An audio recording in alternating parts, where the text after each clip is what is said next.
And on that basis, the agenda that we've set is a kind of quick update from each of our panel of experts. So about 10 minutes from 4 of them, and then plenty of time for questions. So please do get any questions ready that you've got. We really would like to help you today, or of course refer you on to those specialists or anybody else between us that we can think of that can help you. So it's definitely a day for questions and answers. We'll do that all at the end if that's okay. And on that note, if I can ask you to put the questions in using the chat facility, and that way we can kind of go through them hopefully in some order. And if you could put who you're asking the question to, if you're not sure, that's fine too, and we'll try and figure it out between us. That's just a little bit of housekeeping. Before I hand over to the experts, just to introduce them, if you can give us a quick wave to Ben Mannion from Hewett Recruitment, to Helen Davenport from Gowlin, to Wendy Andrews from Bishop Fleming, and to Tim Hiscock from Strong and Herd. And can I take this opportunity to thank you for doing this session for us, and the many sessions you've done before that, because I know we've had a series, so thank you all very much. And finally, I'm sure you're all aware, but just in case, we do have quite a lot of resources on our website in our EU hub. Some of that is linked to our British Chamber of Commerce EU hub as well. So please do make yourself familiar with those links. If you haven't got anything, again, let us know. And I do think that our EU exit and our international trade e-shots have been really helpful for people as well. So again, if you're not signed up to any of those that you'd like to be, just drop us a note and we can sort that out really easily. So that's me done. First up, please, if I can introduce again Ben Mannion from Hewett Recruitment. Thank you, Ben. Thank you, Sharon. Morning, everybody. Can everyone hear me okay? Yeah, good stuff. I just have a few iPad problems on occasion. Yeah, as Sharon said, just really a chance to give you a bit of an update on, I suppose, what we're seeing really. Many of you will already, I'm sure all of you will already know the basics, so to speak, around what Brexit meant for the UK labour market in terms of workers coming in and going out of the UK. From January the 1st, if you were a non-UK national coming into the UK, you'd need to come in under the new points-based system that had been set up, which was predominantly targeted around the kind of skilled worker status. That meant there were certain parameters you had to hit in terms of your education level, the salary on offer for the role, etc. And indeed, the employer that you were going to be joining needed to kind of sponsor your visa. There are a few other routes available for graduates. There's a global talent program. There's things around the kind of the arts and creatives and sport, etc. But by and large, this is around the kind of skilled worker piece. The kind of nub of it really was that it meant there was no, or there is no easy way to get what some people might call low skilled people, but I would argue it's people doing low skilled jobs into the UK. And although there is a T5 visa now in place for seasonal workers, that is very much targeted at seasonal farm workers to come into the UK for 6 months. And so that kind of flow of people, predominantly from Eastern Europe, but certainly from the rest of the EU as well, that was coming in and doing a lot of the blue collar work within our factories and manufacturing facilities has very much been stemmed. And at the end of the day, that was kind of one of the central tenets of Brexit, whether you like it or not. It was about reducing to a certain extent the numbers of immigration happening. Obviously for EU nationals that were already living and working in the UK pre-December the 31st, they were able to apply for the settled and pre-settled status, and they're still allowed to do that. The deadline for that is the 30th of June this year. But again, post-January the 1st, even an EU national coming in would have to try and secure some form of status under the new visa schemes. They wouldn't be able to just live and work here as they had done previously. What does that mean really? In short, it's that focus on higher skills and value-added roles in terms of what people are allowed to come and do in the UK. I'm not going to go down the kind of political route with any of that. It is what it is. It's where we are now, and we've just obviously got to deal with it as best we can as employers. I think I just wanted to spend a couple of minutes though talking about what we're actually seeing, because we're now, into February. What have we actually seen since January the 1st? And actually, what were we seeing pre-December the 31st? The really interesting bit around all of that is COVID. And I'm sorry to bring that up this morning, but since March last year, international travel has been either, lawfully restricted, or, people themselves were less inclined to travel, whether it was because they were fearful of catching something or transmitting something. So what we're actually seeing at the moment is it's difficult to tell necessarily what the difference is between the impact of COVID and the impact of Brexit in terms of people looking to come and live and work in the UK. I think what I can say anecdotally is that we had expected a bit of a surge in the quarter running up to Christmas of EU nationals looking to get in before that December the 31st deadline so they could apply for the pre-settled status. We didn't see that. The number of registrations we saw from non-UK workers was pretty flat. The other thing is that it's difficult to tell what the impact is on the labour market at the moment, because it's fair to say there is a huge upswing in the demand for blue-collar temporary workers in the UK. A lot of businesses are dealing still with pent-up demand from last year, from lockdowns. And furthermore, they are reticent about employing people on a permanent basis to deal with current peaks in demand. And so they're very much using the temporary pool of workers that we have. At the moment, you've got a lot of people either furloughed or unfortunately have been made redundant from the retail, hospitality and leisure sectors, which remain shut down. And so a lot of those people we're seeing are moving into this blue collar sector and filling a lot of the gaps in terms of the demand there.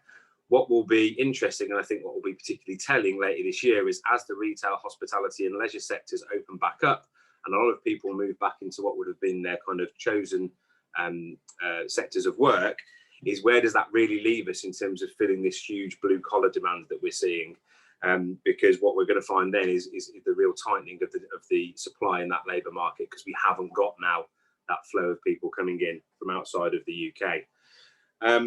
And then I suppose just to finish off with a couple of ongoing issues and problems and things that we're starting to see appear. One is that, and as Sharon has alluded to, there's already lots of things across all sorts of sectors with this. There's still a real lack of clarity around things like sponsorship of contractors from inside and outside the UK, and who the kind of burden sits with in terms of needing the employer sponsorship. Because if somebody, for example, works through a temporary agency, well, they're not technically an employee, although they are on their PAYE, but they're under the supervision and direction of the end user client. Where does that burden of being the sponsor employer sit? And then what we're seeing as well, particularly in the areas, interestingly, that this is meant to be focusing on, the high skilled areas, IT in particular, is that there are a lot of people who were already living and working in the UK on the existing visa scheme. Things like Tier 2, for example, was a very common one where people would come over down that route. Now, a lot of those visas are starting to expire, and people are needing to apply, because once that expired, that's kind of game over for that, and they need to go through the new scheme. And they're finding themselves in a situation where the employer they had, for example, hasn't got the status as a sponsor under the new regime. They might have had the old registration where they can employ people on visas. And there's a lot of people now find themselves struggling to find employment because they've got employers who either aren't willing or able to actually go down the full-on employer sponsorship route.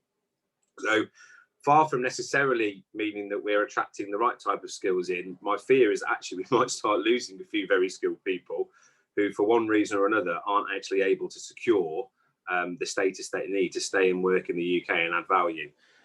So those are my kind of key points, little overview of where we are and some of the initial impacts that we're seeing, and obviously open for questions later on if anyone's got anything in specific. Thanks very much. Thanks, Ben. That's really helpful. Thank you very much. We have got a couple of questions in the chat already, but we'll go back to those, if that's okay, at the end of our 4 speakers. So please can I hand over to Helen Davenport from Gowlin. Helen.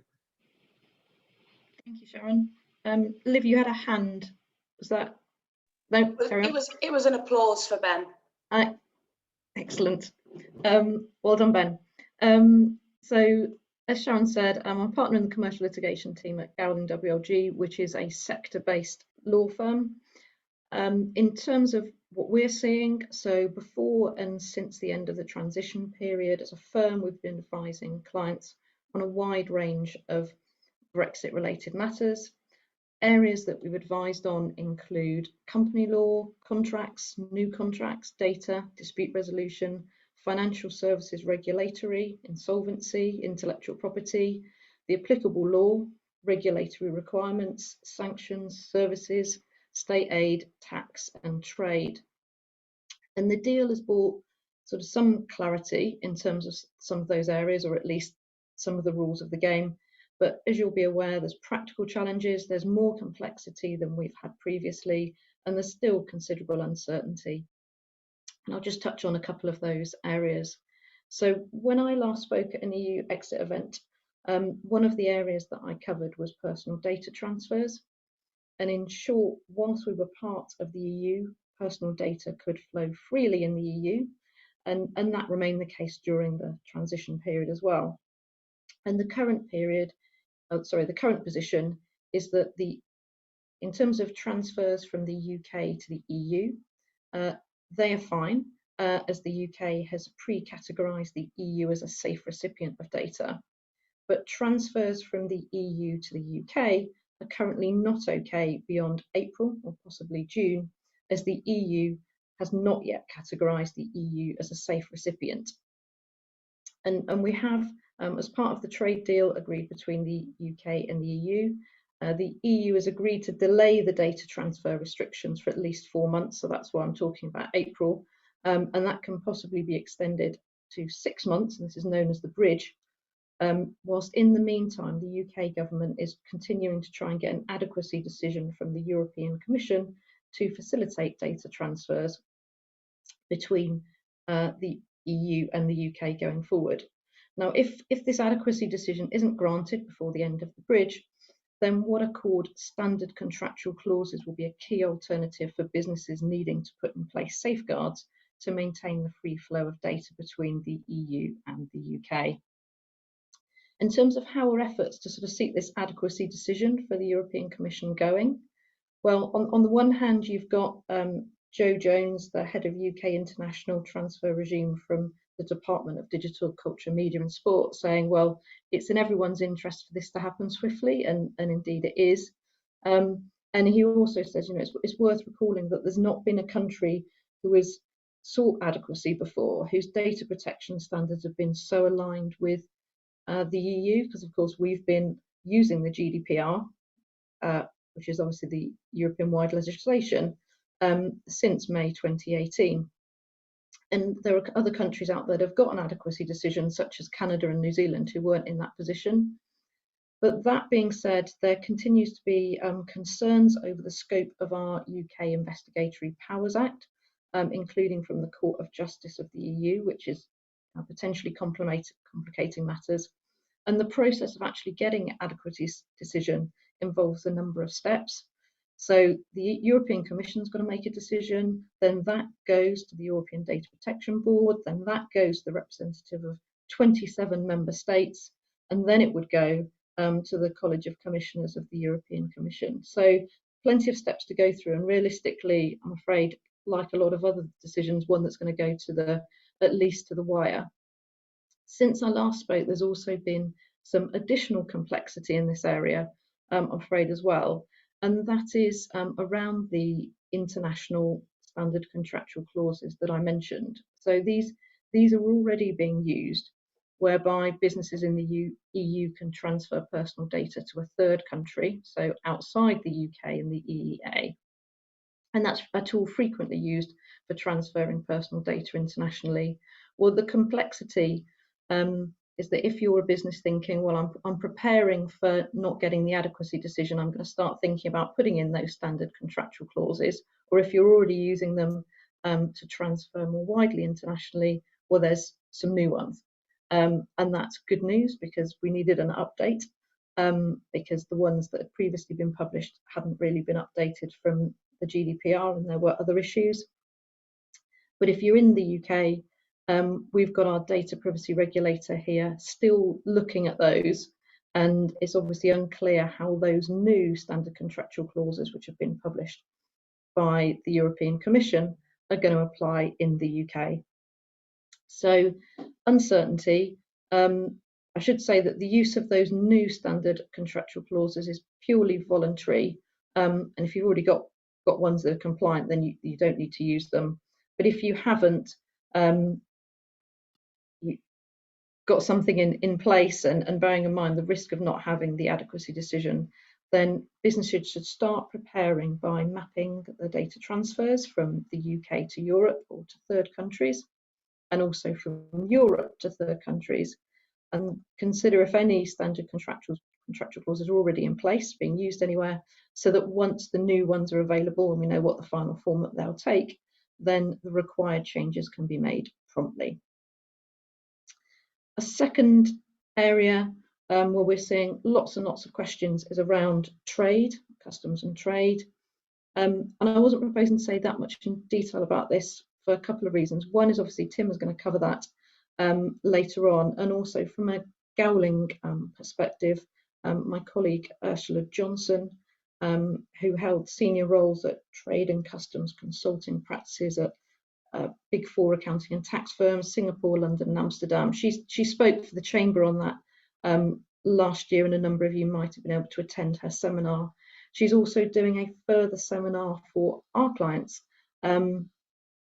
coming up in March on the topics of customs and trade, and anyone on this call would be very welcome to join that if you'd like to. It's not actually been announced yet, I should say, that seminar, so that you won't find the invitation online, but if you, I'll put my email in the chat, and if anyone sends me an email, gets in touch, I will make sure you can receive the supporting materials or attend if that's what you'd like to do.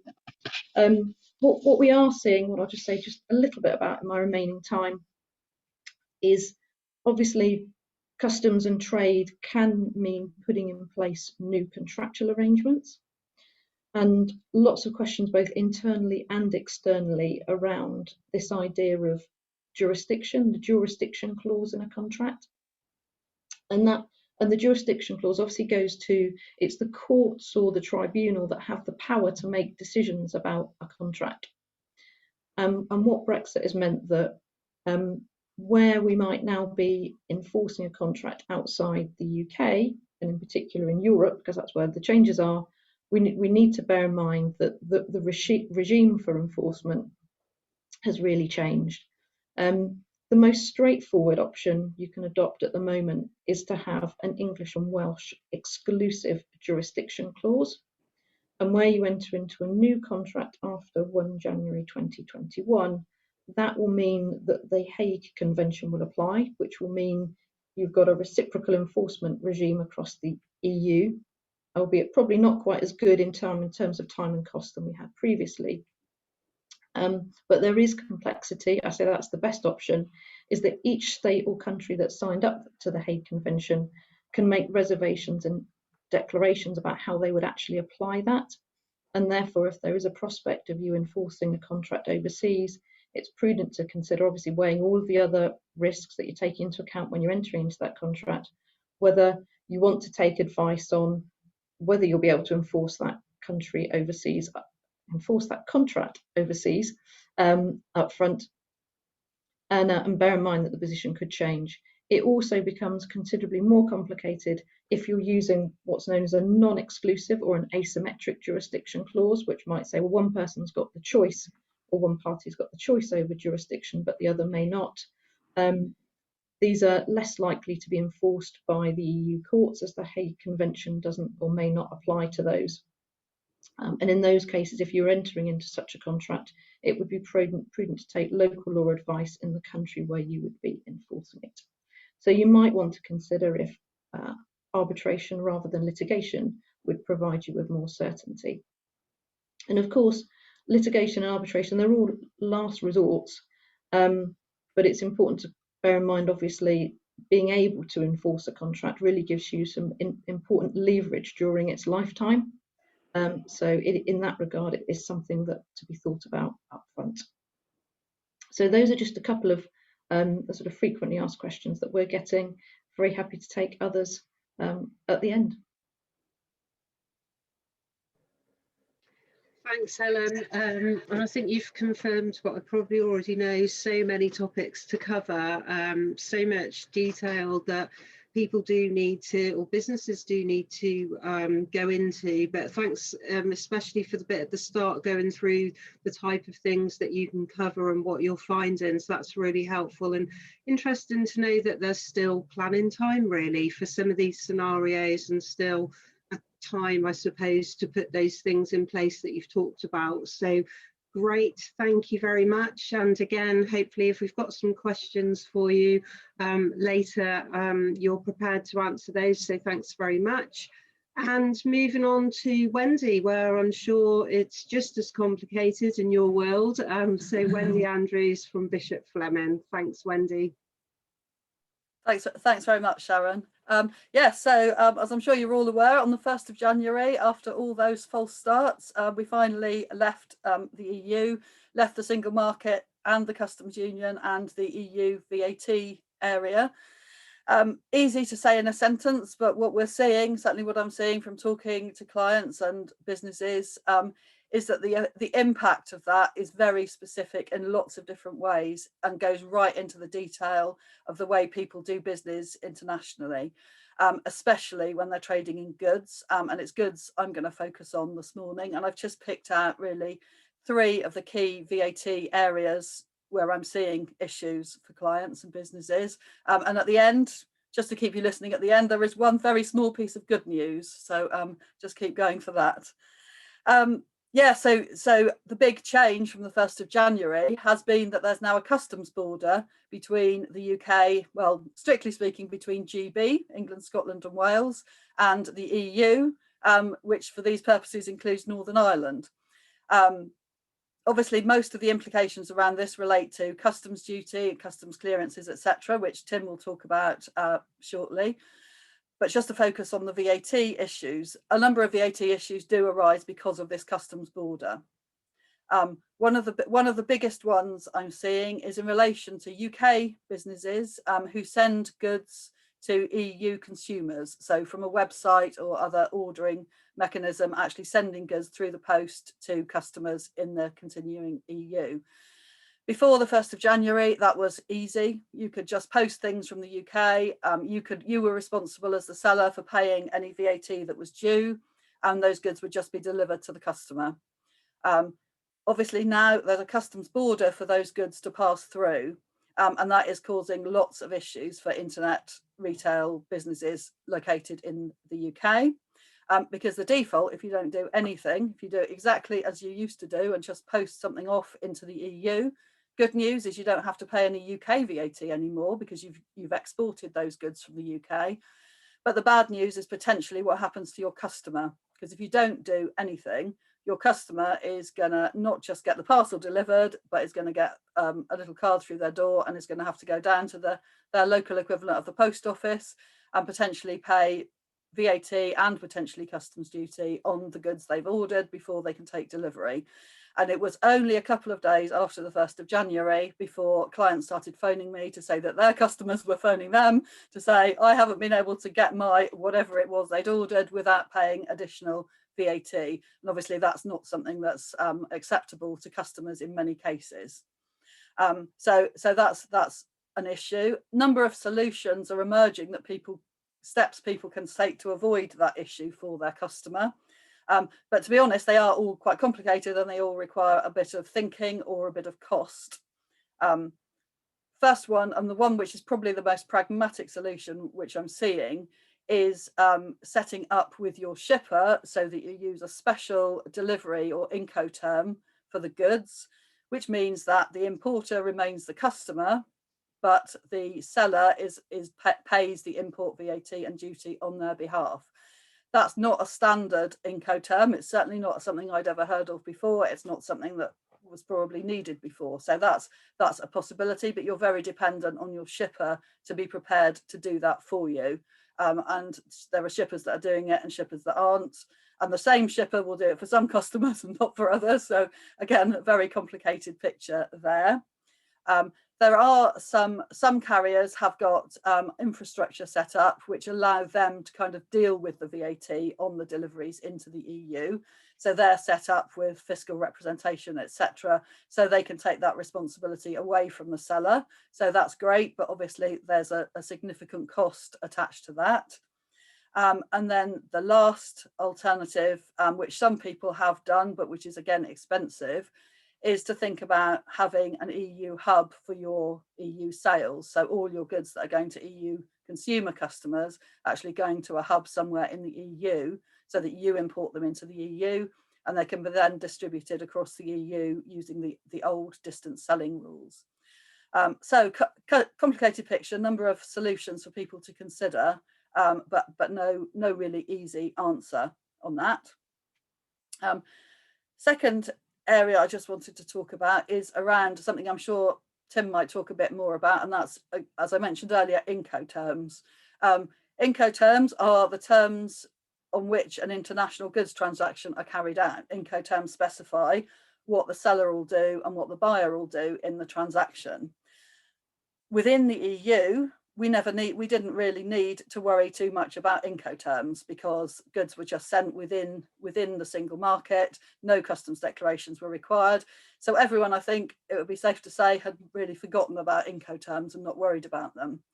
In the wider world, the rest of the world, conventionally, the Incoterms would be set up so that the seller was responsible for the export from their location and the purchaser was responsible for the import into their location.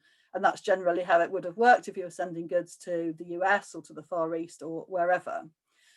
I think I'd probably naively assumed that once we had a customs border between the UK and the EU, everything would revert to those kind of Incoterms. But that hasn't been the case, and that's again what's causing a lot of issues.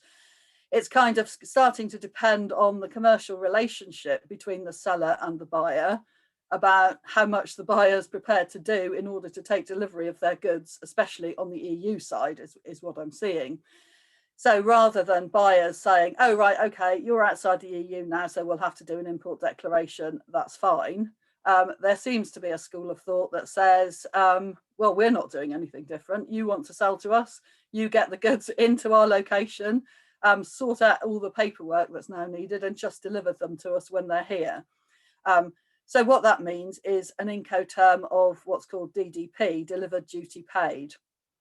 And I've seen a number of customers, of clients with customers in the EU, from small retailers to huge household name multinationals, who are all insisting that EU deliveries should be made to them on a DDP basis.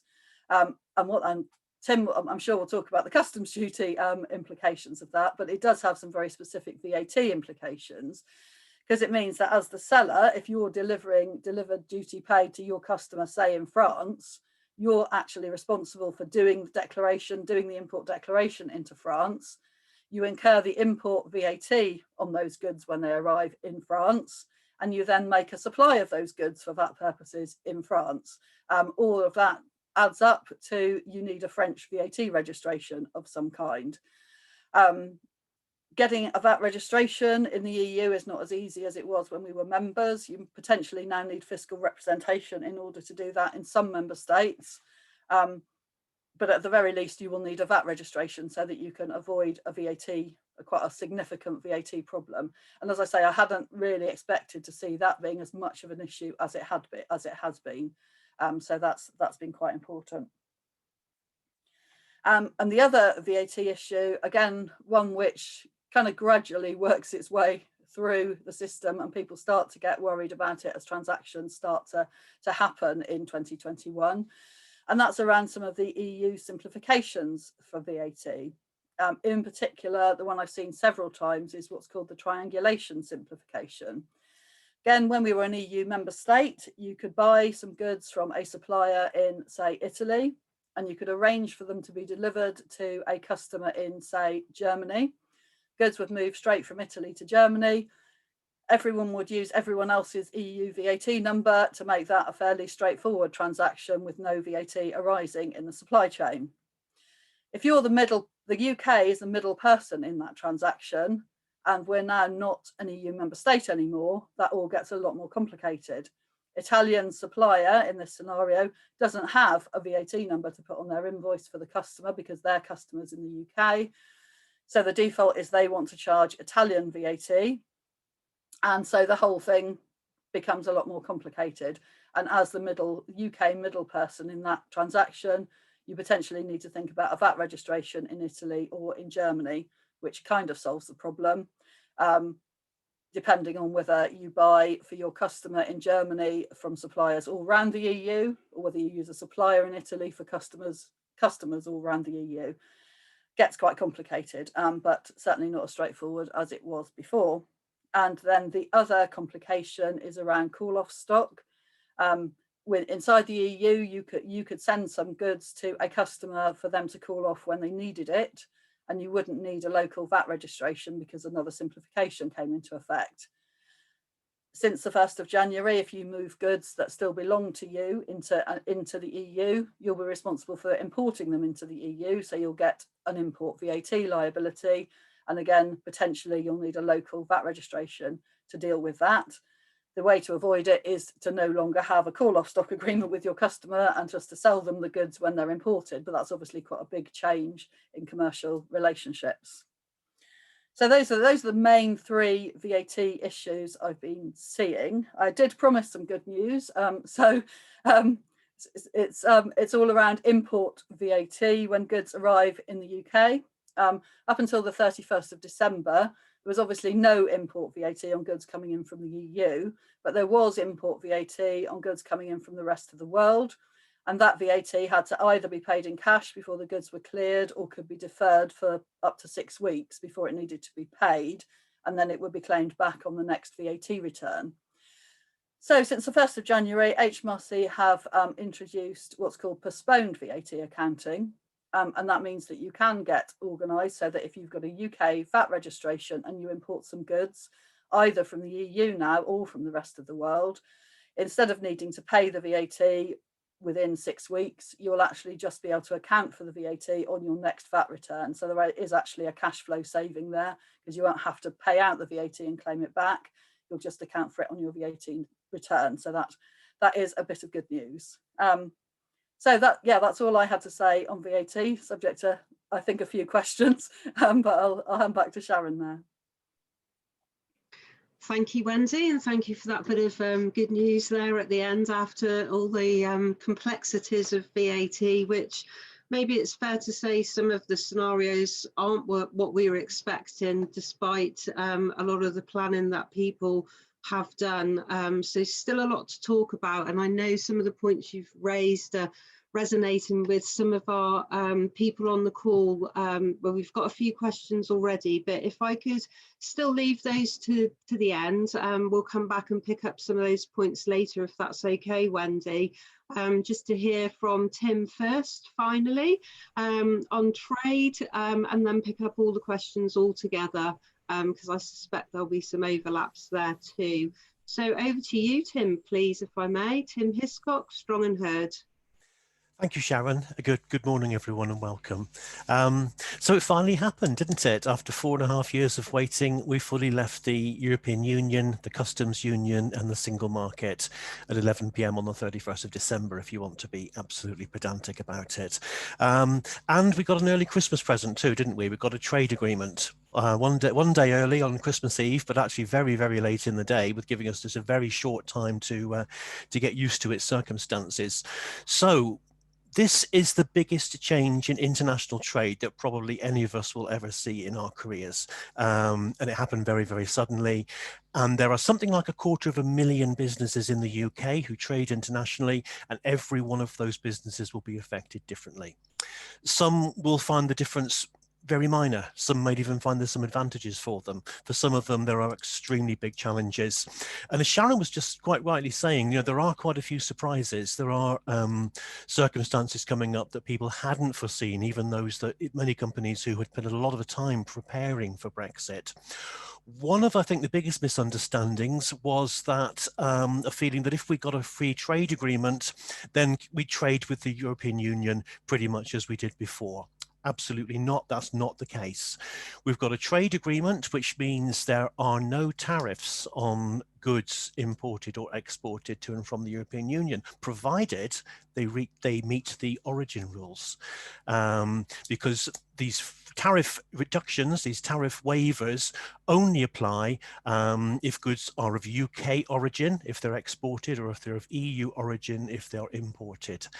And proving that can be extremely complicated. And this is a new area for a lot of companies, origin rules, getting the information, understanding what the origin threshold is for their product. It's different for every product, for every tariff, understanding what that is, getting the evidence together, doing the calculations, and providing the appropriate statement of origin that the customer needs.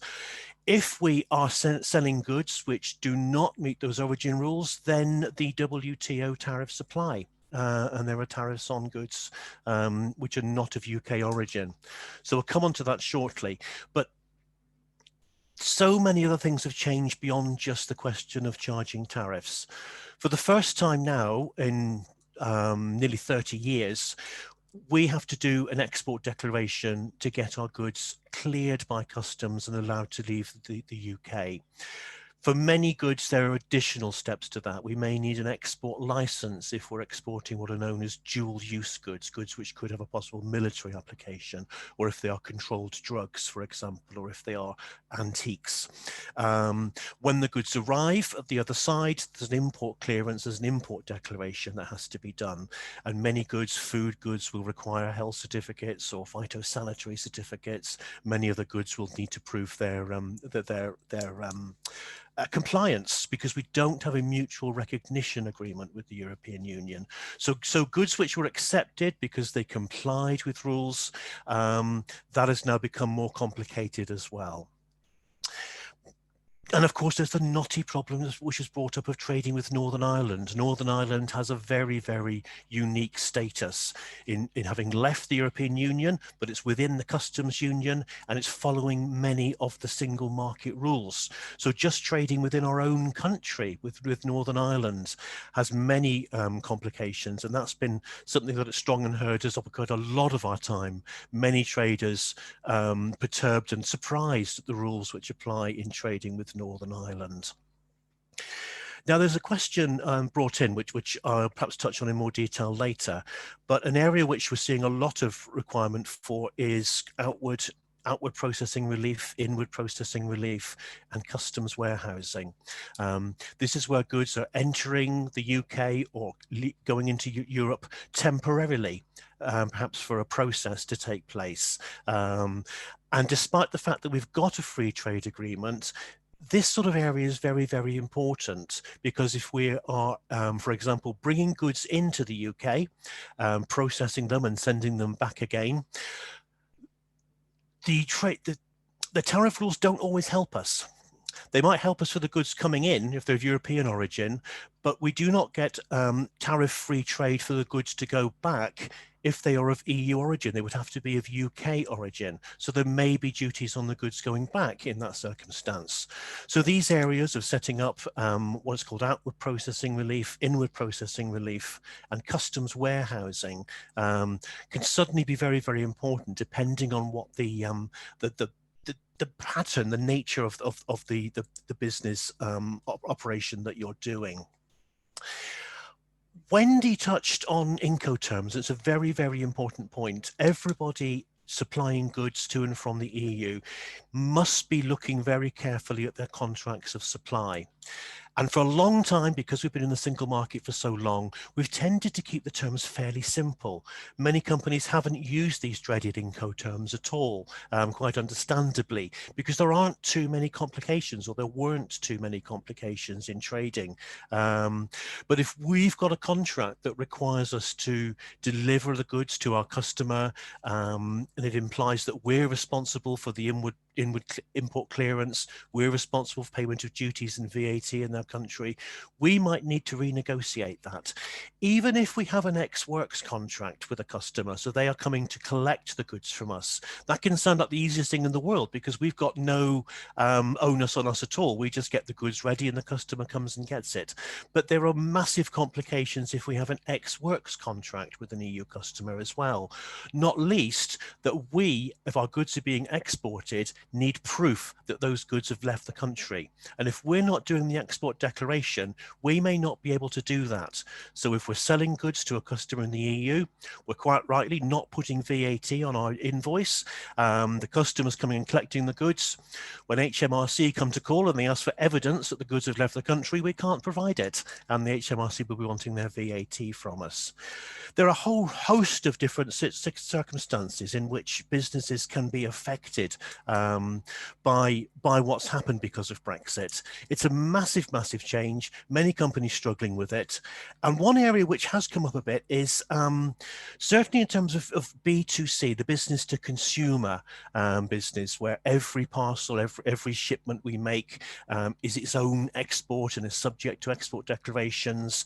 And if it's going to a consumer, ostensibly the consumer would face the import clearance. And there are many, many goods.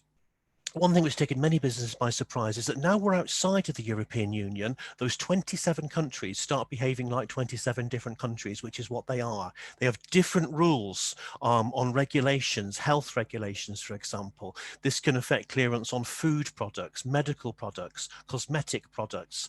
And many companies are surprised to find that one country in the EU will have very different requirements to another country within the EU, and which opens up a huge block, a whole training operation to really understand that every country is suddenly operating in very, very different ways. So a lot of huge requirements, a lot of huge changes in what's happening in the way that we trade with people. A lot of people, I think, taken by surprise, despite everyone's best efforts to prepare for this. And on top of all that, of course, we've got delays in trade. We've got shortages in terms of customs agents, people able to do the customs declarations, and freight companies who are able to make those freight deliveries. So facing a huge amount of challenges because of what's happened here. And it's not surprising that many companies are reaching out for help. I've just really touched on a whole range of different things. And there's many, many other things I could talk about. But if you are struggling, if you are facing problems, I'd implore you to get in touch with the advisors at the Chamber and seek guidance, because the guidance is out there. This is taking a lot of people by surprise. That's nobody's fault. Everything was done at the last minute. Do talk to your customers. If I do one thing more than anything else, it's talk to your customers and try and find a solution together. Because I think as Wendy was saying earlier, for the attitude of many customers is, look, this problem is not of our making. You can sort it out. It's you that left the European Union. Your country's caused this. You are the one who can sort this out. I was talking to someone yesterday who supplies home furnishings, and they got a call from a regular customer in Germany. So we'd like to place an order, quite a big order, five-figure order. And they said, well, yes, you know, we're outside of the EU now because there's going to be changes in terms of how we do this, and there'll be an import declaration. Oh, yes, I hadn't thought of that, said the German customer. You have, haven't you? Oh, this all sounds too complicated. I think we'll go somewhere else. Goodbye. And if we don't control, if we don't manage our customers, that's how we can lose business. We've got to talk to our customers. We've got to find solutions with them.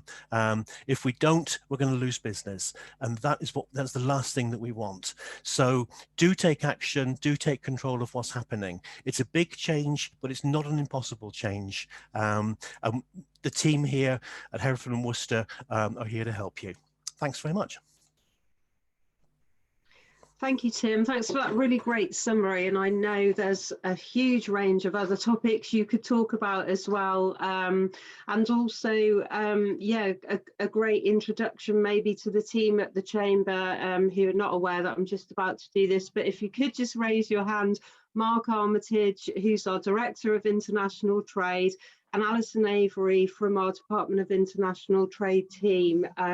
They're on the call too, obviously. I know Ali's got some questions herself, probably for some customers. So those resources are there to help everyone. We do cover a whole range of topics, everything on international trade, from kind of getting goods A to B to the strategic planning and markets. So please do ask us your questions too.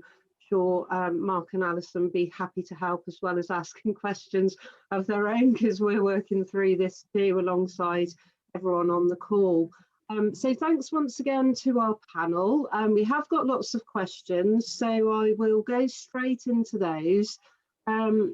If we start at the top, just so that you don't have to listen to me reading out each one. The first one is from Alison Avery at the Chamber. And Tim, you've touched a bit on this. It's about the outward processing relief. Can you see the question there? Do you need me to read it? Oh, Tim, you're on mute, I think. Yep. Okay. Just sorting it. Yes, I can see that. Thank you. Thanks for the question, Alison. This is about an EU exporter who's using outward processing relief, which I'll touch on. And the question is, so the exporter is sending the goods to the UK using outward processing relief. And the question is, should the UK importer apply for inward processing relief? UK business completing a value-added service to a product never has ownership of the goods, returning the goods back to the EU sender. Okay, let's just explain what's going on there. Outward processing relief is what this customer in the EU is using with his own customs authority in his country, which allows him to bring the goods back into his country without paying any duty. That's fine, and that's a perfectly sensible thing to do. They're sending them to our client in the UK who's providing a service. Perhaps he's doing a finishing process to them or something like that, and then he's going to send them back. Now, whether he needs inward processing relief really depends on the circumstances. If the goods that are being sent are of EU origin, then there wouldn't be any duty to pay on the goods coming in, which would probably mean that inward processing relief wasn't required. The German supplier has sorted out the operation in terms of getting the goods back into Germany. But for coming into the UK, the question is, would there be any duty to pay? And if the goods are of EU origin, there won't be. Also, about 60% of all tariffs, all goods coming to the UK now have a 0% duty rate. So even if the goods were not of EU origin, it might be there's no duty to pay anyway. Wendy's explained what happens with VAT. There is now a postponed VAT system, so there should not be any need to pay any VAT on those goods coming in either.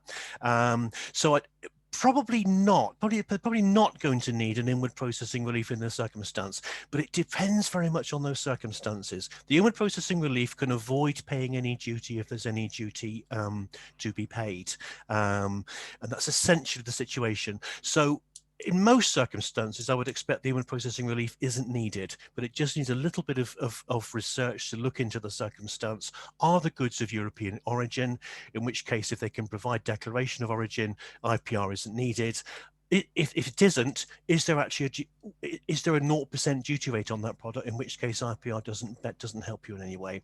IPR, OPR, customs warehouse are great facilities, but you need a lot of. They're quite exacting. The application is quite time-consuming. Operating one of these facilities puts a huge responsibility on your business. So don't do it unless you have to. And in most circumstances, I would expect the IPR is not required there.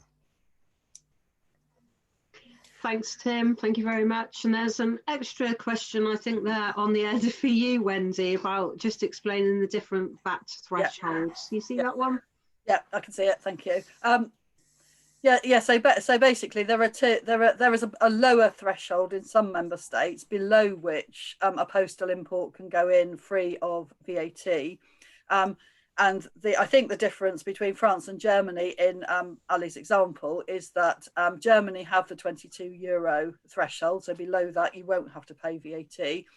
I assume that France have, as they have the ability to do, have abolished or don't have that threshold for commercial mail order goods. So that means that anything going into France will be subject to import VAT. And so that's a prime example of the way, as Tim said, different member states will treat some of these things differently.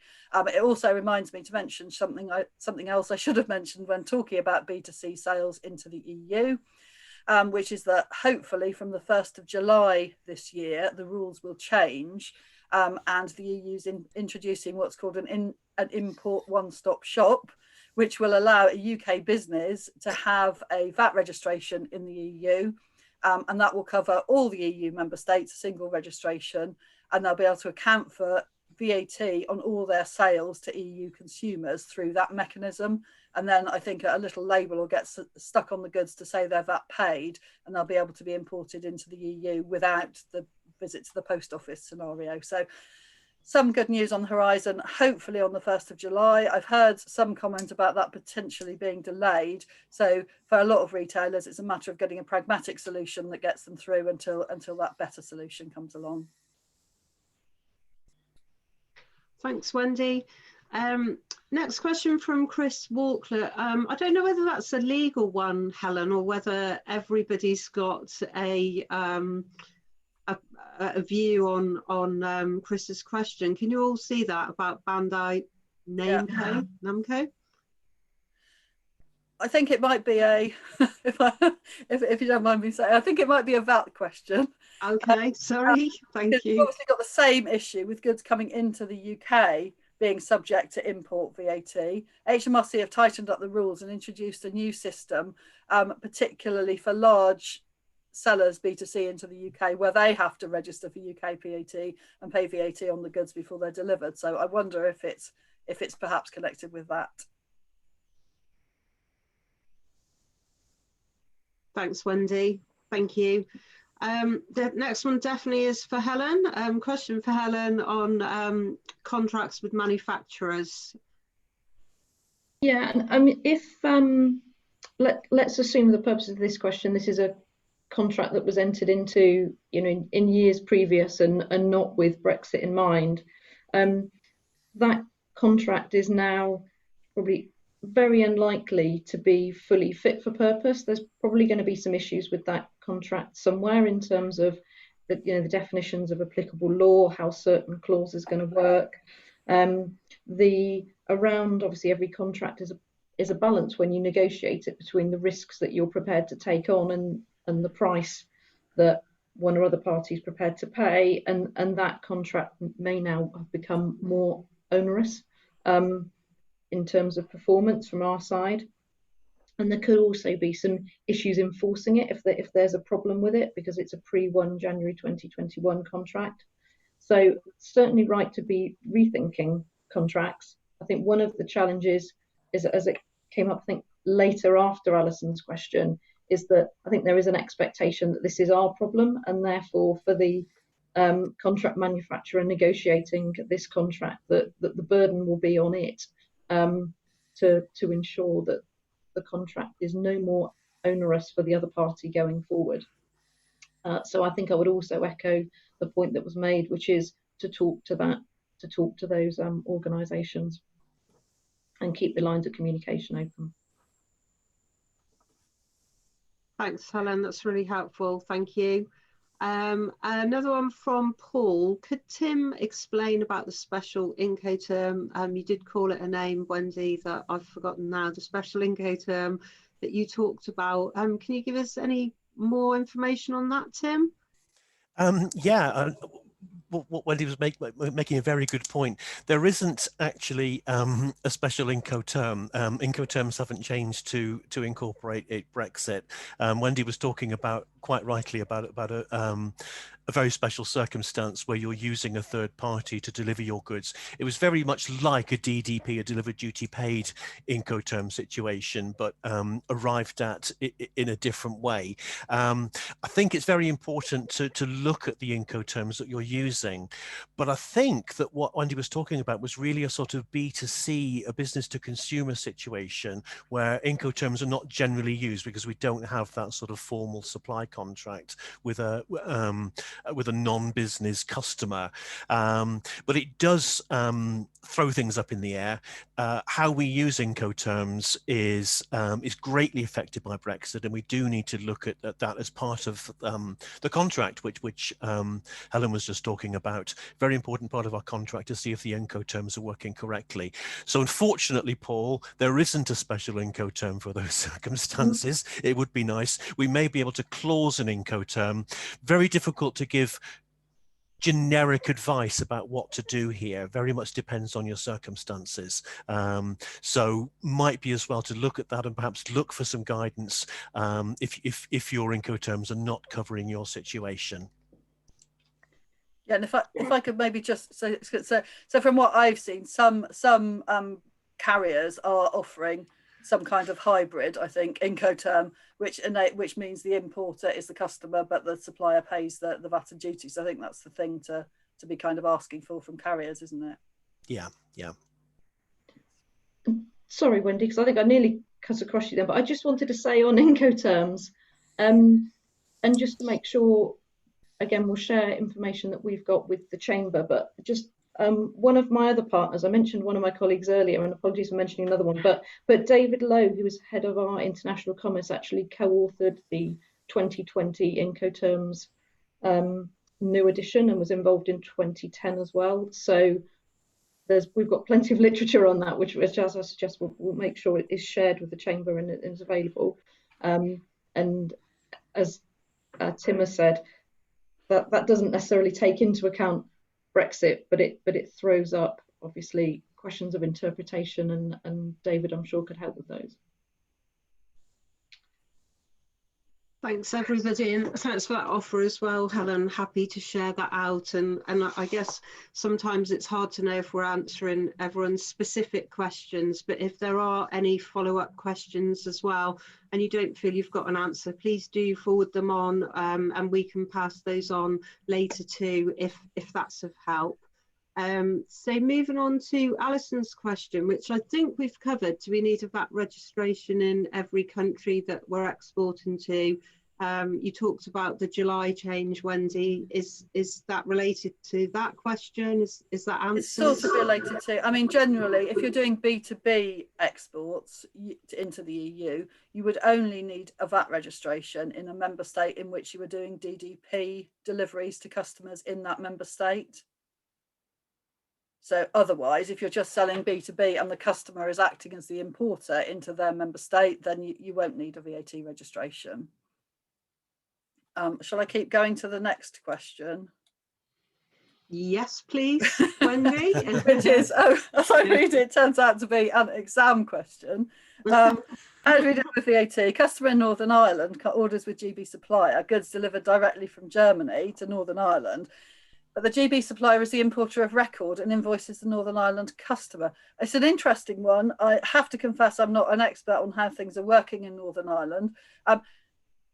Confusing thing there is the bit about the GB supplier is the importer of record, because my understanding would be that it would effectively be like triangulation in the old days, because the goods are staying in the single market when they move from Germany to Northern Ireland, or staying in the customs union. But then there's an issue about what the GB supplier needs to do. And I have to confess, I do not know how that the GB to Northern Ireland leg of the invoicing works. Something I can go away and check if that would be helpful. HMRC have got a trader support service, which has been set up to assist businesses trading with Northern Ireland. So there is that too. But yeah, no, that's a specific one. I confess I don't know the answer to, I'm afraid. That's okay, Wendy. We don't expect you to know the answers to every single question. But if Stephen, if you want to pass details on and us to pass them on to Wendy for that answer, then please do let us know after as well. David, I think yours was just a statement, not a question as such. So thank you for that. And move back on to Stephen. And I think that might be one for you, Tim. Yes, thank you. Let me just scroll down so I can see it a bit better. Give me a moment. Starting with rules of origin. Got it. How does this work if we import Turkish goods from an EU member with regards to duty, as we also have a free trade agreement with Turkey? Unfortunately, on the face of it, that doesn't help you. Our trade agreement with the European Union allows us to import goods of European Union origin without duty. And if these goods have been imported into the EU from Turkey and have not substantially changed, and they are still of Turkish origin, then the ability to import them duty-free has been lost, unfortunately, and that is the way that this situation works. The only way you could really get around that is back to our friend customs warehousing again. If the goods had been sent from Turkey to Germany into a customs warehouse, then it could be treated as a direct journey, as if the goods had come from Turkey.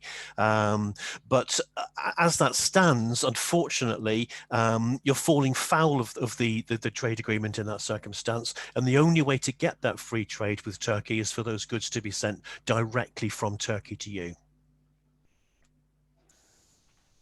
Thank you, Tim.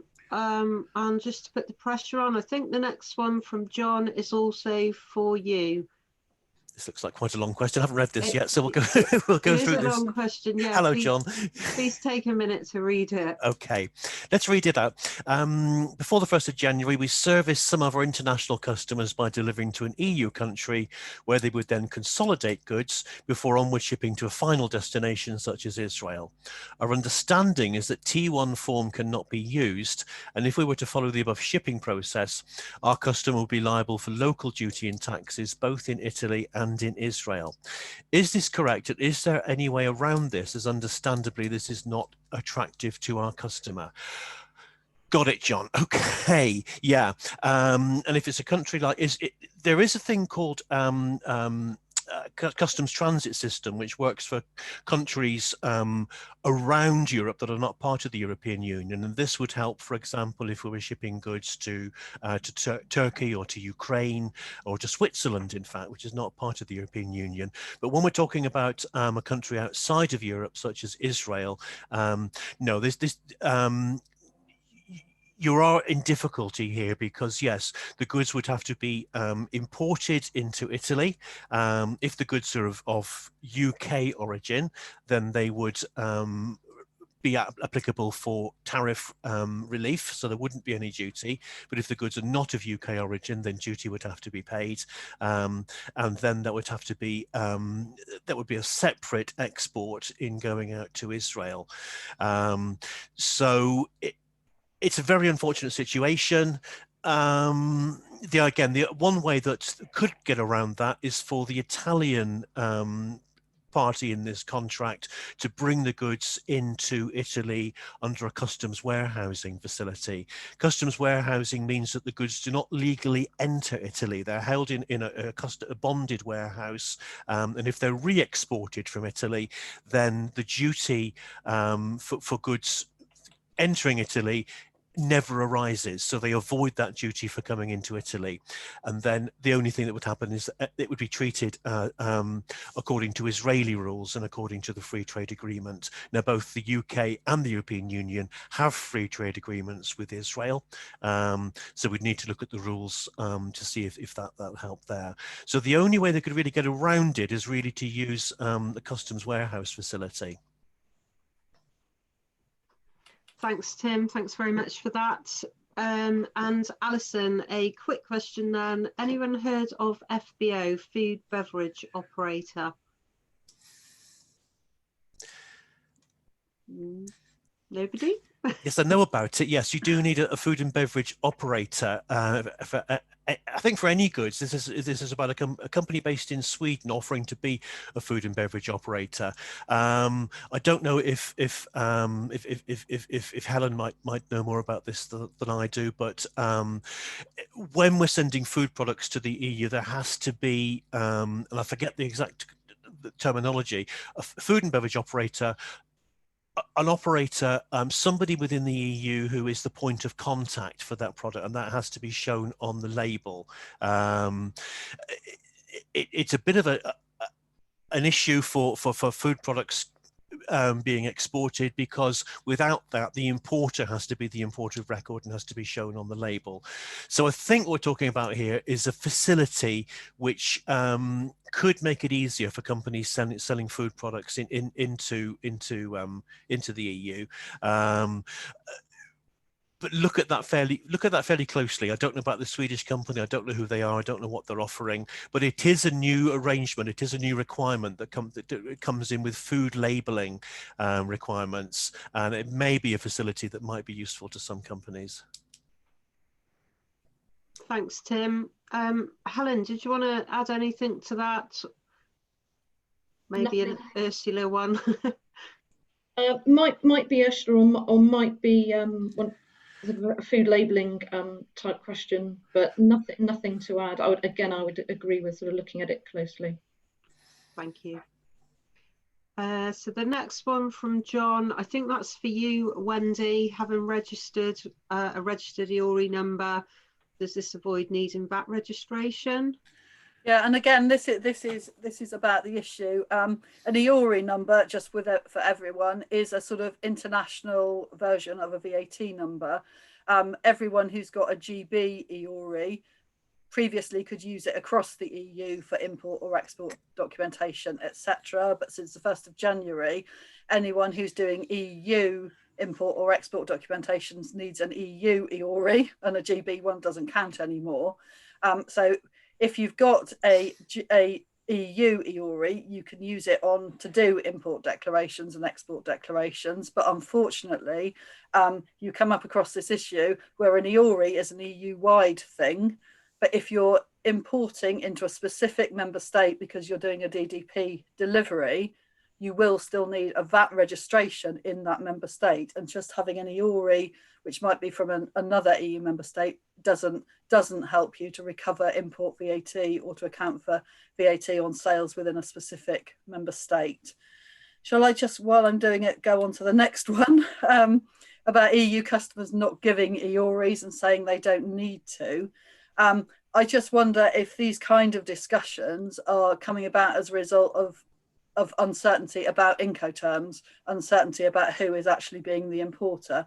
If your customer is reluctant to give you their EORI, it could be because they're expecting you to act as the importer. So it's really important to have that conversation, a straight conversation about who's going to import these goods, you or us, sort of thing.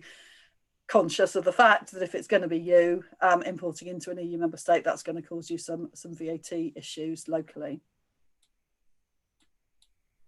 Thanks, Wendy. And the next one from Ashley, possibly for you, Wendy and Tim.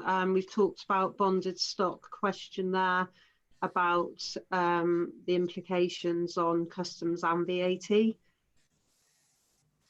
Any takers? No, go on, Tim. Okay, thanks, Wendy. Very kind. Yeah. Okay. Manufactured instrumentation products. We've previously kept some bonded stock in the Republic of Ireland. Can we still do this? And if we can, what are the customs and VAT implications? So you want to keep you have had bonded stock in the past, and you want to continue doing that. Well, bonded warehouse facility is available.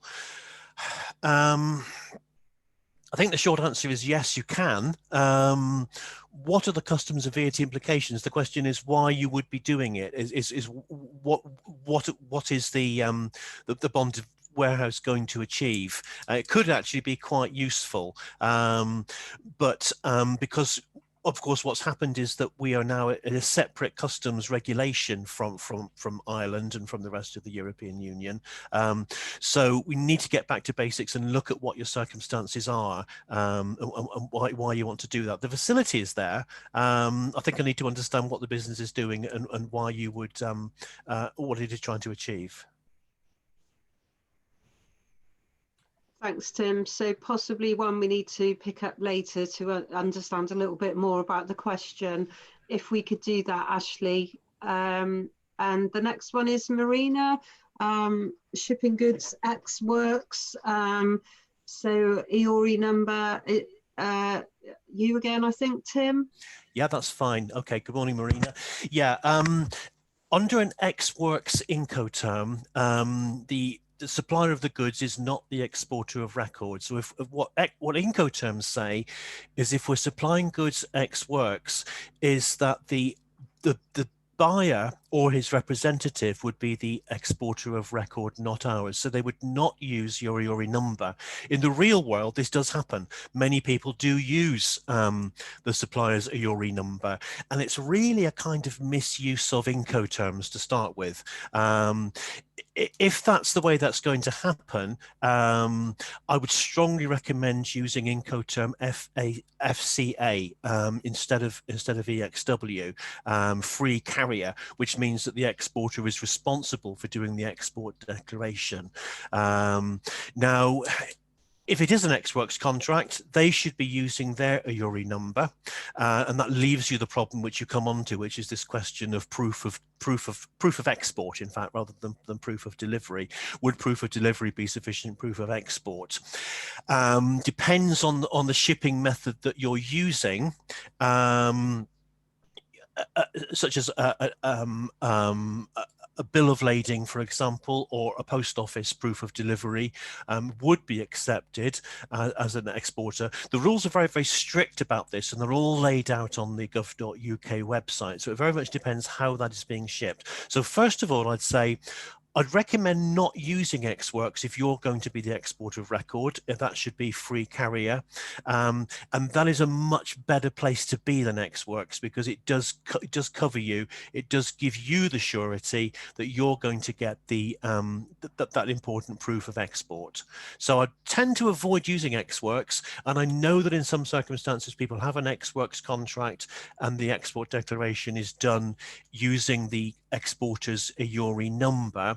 That's a dangerous thing to do. You're allowing a third party to make a declaration, making you the exporter of record, and you're responsible for what that says. Much better if you're in control of that. So I'd say don't use ex-works, use FCA.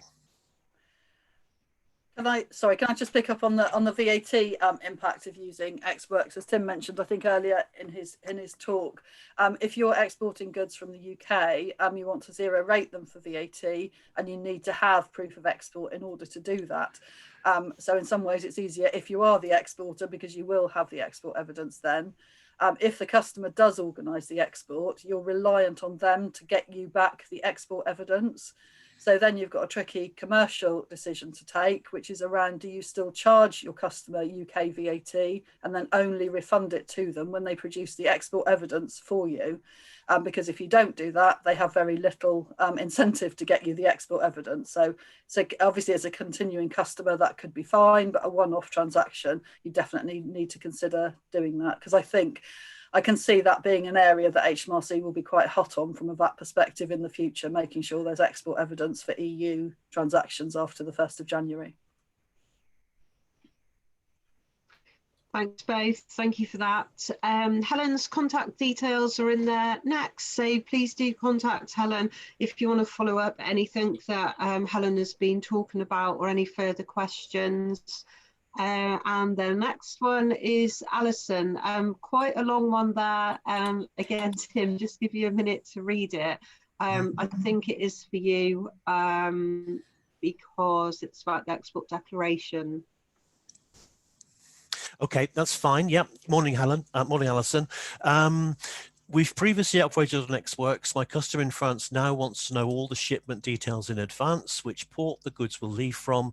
The agent I'm hoping will complete the export declaration for me is saying they need the same information. Does this mean Ex-Works can't be used? When haulage companies tend to subcontract for local collection, how will I know the number plate of the collecting vehicle in advance? Well, that's not Ex-Works then, Alison. Ex-Works means that the supplier of the goods is not responsible for arranging the freight. The supplier of the goods is not responsible for the export declaration, and it's probably not the term of business that you want to use. So it's probably not the way you're going to go forward. If your customer wants to know the shipment details in advance, which port the port will leave from, then the responsibility is putting on you to arrange that that shipment. So not Ex-Works. Again, as I said before, this is probably, for example, it could be FCA, which means that the customer is paying for the shipment, but you're doing the export declaration, or it could be CPT or CIP, where you're arranging you're arranging and paying for the shipping, or it could be DAP, delivered at point. Now, the agent I'm hoping will complete the export declaration for me is saying they need the same information. Well, that's right. That's normally the shipping company would be doing the export declaration, so they would do that in terms of the route which is chosen to do this. Your first point, does this mean Ex-Works can't be used? Ex-Works does not sound like an appropriate term in this situation, because you're being asked for information and arrangements of shipping, so that's not an Ex-Works contract. When haulage companies tend to subcontract for local collection, how will I know the number plate of the collecting vehicle in advance? Well, you won't, and it's going to be whoever is doing the export declaration is going to have to know the number plate. What's happening here, because of the Kent access permit, for example, that vehicles need to register before they can enter Kent to leave the UK, is that vehicle registrations need to be known, and that's why this whole thing is handled by the haulier. It does make life a lot more difficult for many companies doing regular shipments, because we do need to know in advance which vehicle is going to be collecting which goods, and gives us far less flexibility in terms of moving goods. So when the haulage company tend to subcontract for local collection, you obviously cannot know the number plate for the collecting vehicle in advance. The freight company is responsible for completing that declaration, and that's their problem. Thanks, Tim. Hopefully that helps Alison. And on to Michaela's next question, maybe one for anyone to see if they've heard, is there a regulator for carriers to ensure fair practices?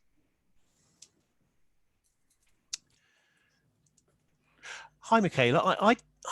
I'm not aware of any such regulator. I see what you're getting at. The DPD business model is jarring with our European customers. There's a huge learning curve. There's a lot of teething problems here in terms of different carriers. And many of the carriers themselves are struggling with the business models they're going to use. Some have actually just pulled out of the market temporarily, which is causing its own problems. I'm not aware, and I don't know if Helen or Wendy might know if there is such a body, such an ombudsman or a fair trade practice. Apart from that, all I can say is, you know, if a DPD or one trader isn't working for you, then there are alternatives. Look at what else is available. Although in the defence of DPD, I would say they're not the only one that's having practical difficulties getting organised. No, I don't want to pick on them. No. Okay, thanks everyone. Thanks, Michaela, for your question. And on to Paul, rules of origin. So one for you there again, Tim. Yeah, thanks. Hi, Paul. So if goods are manufactured in a country has a free trade agreement with the EU, such as Canada, can this still be shipped duty-free into the EU? So you mean shipped from the UK into the EU? Straightforwardly, they can't. The trade agreement is very, very strict, although it allows for a thing called cumulation. So if you're using materials or components from Canada to make a UK-made product, that would be okay. But if you're just bringing a product in from Canada, it will come into the UK duty-free because we have a free trade agreement with Canada, but they will not qualify for duty-free access to the European Union market. The only really way around that is, as mentioned before, is customs warehousing. So you bring the goods into a bonded warehouse. You can either apply to have your own customs warehouse facility, which is not straightforward, but you can do that, or there are commercial customs warehouses who could collect the goods on your behalf. They're bonded, they're held in stock, and then you can re-export them from the UK, and under those regulations, that is as if those goods had arrived directly from Canada. But in a straightforward situation, no, the free trade agreement does not allow for this this sort of diagonal accumulation. Canadian goods do not qualify for free trade agreement in selling to the EU. Only goods of UK origin. Thanks, Tim. We're nearly there, everyone, nearly there on time. I know how complex it is, but really do hope to answer all your questions. So I think the next one's for you, Wendy, from David. Yeah. Yes, thank you. I mean, I guess and it's partly a Tim question, I think. Again, I think at the root of this perhaps is another Incoterm question. If the deliveries to the customer in Sweden, why are the goods going into the Netherlands? So the issue would be around either the customer needs to be the importer into the Netherlands, or the supplier does if the goods really have to be imported into the Netherlands. Otherwise, question for Tim, I think, because it's not really my area, is whether there's some kind of transit provision that can be used to get the goods through the Netherlands and off to Sweden. That's right, Wendy. And there is a facility called NCTS, the new customs transit system. It's called new, but it's been around for years. And rather than doing the straightforward shipment into the Netherlands, the company or their haulier will apply to use this NCTS system online to start with. They will set up this transit arrangement. This gives them, this produces a document called a TAD, a transit accompanying document, which it suggests goes with the goods. And when the goods arrive in the Netherlands, then rather than doing an import clearance, this transit accompanying document is shown to the Dutch authorities. They scan it, and that tells them that the goods are passing through the Netherlands on their way to Sweden. So no import declaration is done, but the goods are controlled by this NCTS system, which knows where the final point of destination is. So the goods are registered, yes, they've arrived in the Netherlands, and they will travel through, not in free circulation, they'll travel through the European Union to Sweden.